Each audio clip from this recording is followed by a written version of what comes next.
یه مسافرم که از یه راه دور اومدم، یکم بهم نگاه کنی. من واسه خودت دلم تنگ شده، نیومدم حاجتمو روا کنی.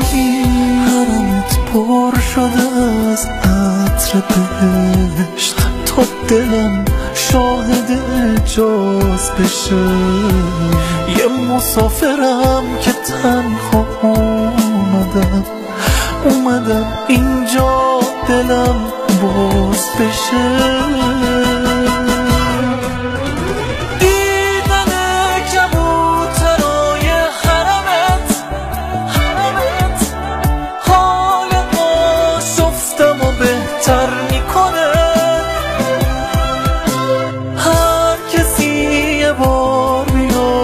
به خدا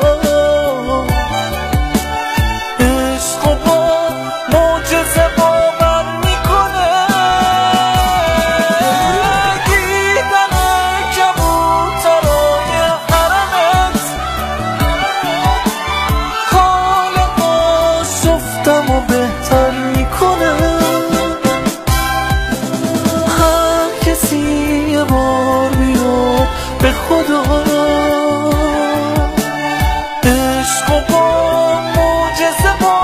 میکنه.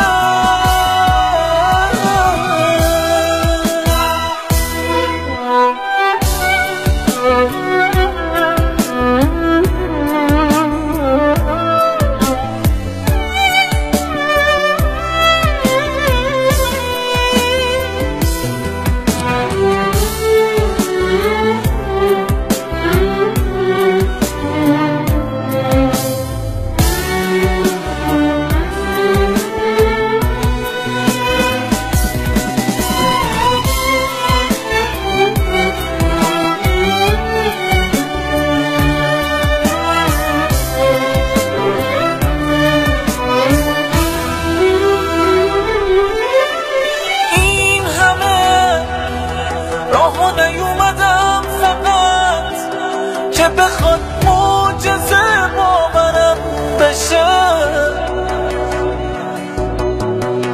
اومدم معجزه ها تو بشمرم، حرمت سایه رو سرم بشه.